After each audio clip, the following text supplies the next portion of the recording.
लिपुलेख के बाद अब बिहार के कुछ हिस्सों के ऊपर भी नेपाल अपना दावा करने लगा है। लाइन ऑफ एक्चुअल कंट्रोल के पास अभी भारत की सबसे बेहतरीन यूनिट को डिप्लॉय किया जा रहा है। 15 जून को इंडियन आर्मी और पीपल लिबरेशन आर्मी के बीच जो फेस ऑफ हुआ था वो कोई आम हादसा नहीं था। दरअसल इस पूरे हमले को चाइना की वेस्टर्न थिएटर कमांड के चीफ ने प्लान किया था और पाकिस्तान की तरफ से अभी एक इंडियन सिटीजन को यूनाइटेड नेशन सिक्योरिटी काउंसिल में आतंकवादी घोषित करने की कोशिश की जा रही थी, जिसको यूनाइटेड स्टेट की तरफ से अभी ब्लॉक कर दिया गया है। नमस्कार दोस्तों, मेरा नाम है अंशुमन नाइक और आप सभी का बहुत बहुत स्वागत है इंडियन डिफेंस न्यूज की डिफेंस टॉक सीरीज में। तो चलिए देर न करते हुए आज की वीडियो शुरू करते हैं। आज की पहली अपडेट नेपाल की तरफ से है। ये बात आप सब जानते ही होंगे कि कुछ ही दिन पहले ही नेपाल की तरफ से अपनी एक नई मैप को इशू किया गया था, जिसमें लिपुलेख इलाके को नेपाल अपना बताकर अपने हिस्से में दिखा रहा था। इस नई मैप को इशू किए गए अभी 4 दिन नहीं हुए कि नेपाल अभी बिहार के कुछ हिस्सों के ऊपर भी अपना दावा कर रहा है। हमारे वाटर रिसोर्सेज डिपार्टमेंट के कुछ लोग जब बिहार और नेपाल के बॉर्डर में काम करने के लिए जा रहे थे तो तभी उनको नेपाल की तरफ से रोका गया था। हमारे ऑफिसर्स का कहना था कि वो इस बात से काफी हैरान थे कि नेपाल की तरफ से उनको हमारे बॉर्डर के अंदर ही काम करने से रोका जा रहा था। उन्होंने नेपाल के ऑफिसर्स को इसको समझाने की कोशिश भी की, लेकिन वो कुछ समझने के लिए तैयार नहीं थे। ये सारा का सारा इशू बिहार की ईस्ट चंपारण डिस्ट्रिक्ट में लाल बकी नदी के किनारे चल रहा था। अब हमारे जो वाटर रिसोर्सेज डिपार्टमेंट के ऑफिसर थे उन्होंने अभी इसके बारे में होम मिनिस्ट्री को लेटर लिखा था और इसकी कॉपी को नेपाल में मौजूद हमारी भारतीय दूतावास में भी फॉरवर्ड किया गया है। इससे एक बात तो साफ हो गई है कि नेपाल अभी जानबूझकर भारत के साथ अपने संपर्क को खराब करने की कोशिश कर रहा है और इसमें सबसे बड़ा हाथ नेपाल की सरकार का है। अगला update line of actual control को लेके अभी ये खबर सामने आई है कि चाइना की तरफ से अभी अपने ट्रूप्स को थोड़ा पीछे हटा दिया गया है, पर इंडियन आर्मी की तरफ से अभी कोई भी ढील नहीं बरती जा रही है। और कल लाइन ऑफ एक्चुअल कंट्रोल के पास हमारे QRSAM को डिप्लॉय करने के बाद अभी इंडियन एयरफोर्स की C-17 और IL-76 एयरक्राफ्ट के जरिए लद्दाख में एडिशनल टैंक्स और आर्मर्ड व्हीकल को पहुंचाया जा रहा है। लद्दाख में अभी हमारी T-90S टैंक को भेजा जा रहा है, जो कि हमारी आर्म्ड कोर की सबसे बेहतरीन टैंक है। इन टैंक्स को भी चंडीगढ़ से लेह के लिए रवाना किया गया था और सबसे पहले 1962 में जब भारत और चाइना के बीच जंग हुआ था तब IL-76 एयरक्राफ्ट के जरिए हमारे 6 लाइट टैंक्स को चुशुल तक भेजा गया था। इसके बाद 2014 में T-72 और BMP-2 जैसे व्हीकल को लद्दाख तक एयरलिफ्ट किया गया था और ये इसलिए जरूरी है क्योंकि इतनी हाई अल्टीट्यूड में टैंक्स को ऑपरेट करना काफी मुश्किल है और इसका अनुभव होना पहले से जरूरी है। और अभी इन टैंक्स के साथ साथ इंडियन आर्मी की सबसे बेहतरीन माउंटेन वॉरफेयर डिवीजन को पूरी की पूरी लाइन ऑफ एक्चुअल कंट्रोल में डिप्लॉय किया गया है।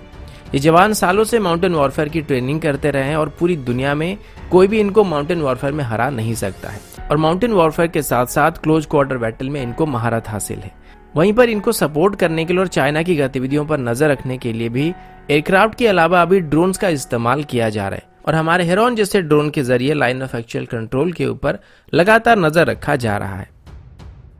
अगला अपडेट इंडिया और चाइना के बीच हुई बॉर्डर क्लैश को लेकर है। 15 जून को गलवान वैली में इंडियन आर्मी और चाइनीज आर्मी के बीच जो आमना सामना हुआ था वो कोई आम फेसअप नहीं था। अब तक हमें बस इतना मालूम था कि चाइना की तरफ से भारत की एक छोटी सी पेट्रोल यूनिट के ऊपर प्लान करके हमला किया गया था और हम सब ये सोच रहे थे कि ये बस बॉर्डर में तनाव वाली सिचुएशन में हुई एक हादसा था जिसमें चाइना के हायर ऑफिसर का कोई भी हाथ नहीं था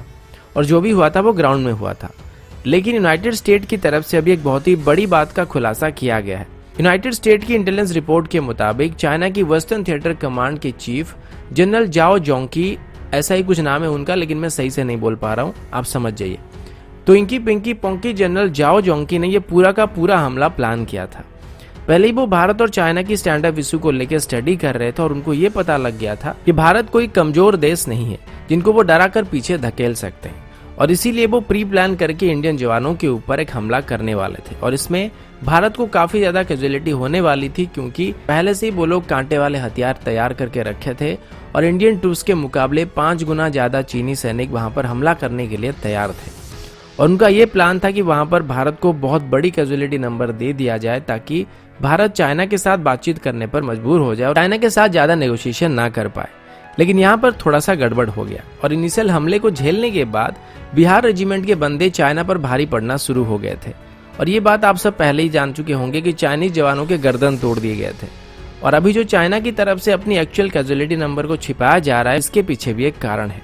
और यूनाइटेड स्टेट को शक है कि इस हमले को प्लान करते वक्त जिनपिंग को इसके बारे में इन्फॉर्म नहीं किया गया था और उसके बाद प्लान उल्टा पड़ गया था और चाइना को ज्यादा कैजुअलिटी हो गया था। अगला अपडेट पाकिस्तान की तरफ से है। जब मसूद अजहर को यूनाइटेड नेशन में आतंकवादी घोषित करने में भारत कामयाब हो गया था तो ये पाकिस्तान के लिए एक बहुत बड़ा हार था, क्योंकि वो लगातार ये कहता आ रहा था कि मसूद अजहर को आतंकवादी घोषित करने के लिए सफिशिएंट सबूत मौजूद नहीं है। पर फिर भी जब उसे यूनाइटेड नेशन में आतंकवादी घोषित किया गया तो पाकिस्तान का गंदा चेहरा सबके सामने आ गया था।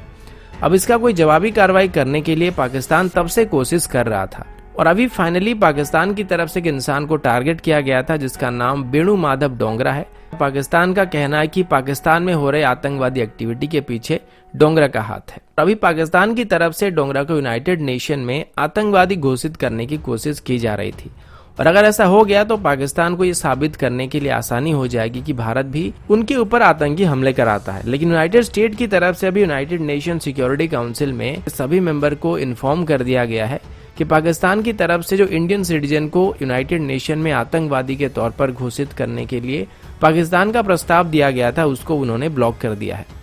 अब इससे पहले आपको याद होगा कि जब मसूद अजहर को आतंकवादी घोषित करने के लिए भारत कोशिश कर रहा था तो तब चाइना पाकिस्तान का साथ दे रहा था और चाइना को लगता है कि मसूद अजहर कोई आतंकवादी नहीं बल्कि तो दूध पीता बच्चा है जो कि शी जिनपिंग को पू बियर कह के भी नहीं बुलाता है। और इस बार तो डोगरा को आतंकवादी साबित करने में भी चाइना पाकिस्तान का समर्थन कर रहा है। दोस्तों अभी के लिए इतना ही, मिलता हूँ आपसे अगले वीडियो में, तब तक के लिए जय हिंद, वंदे मातरम।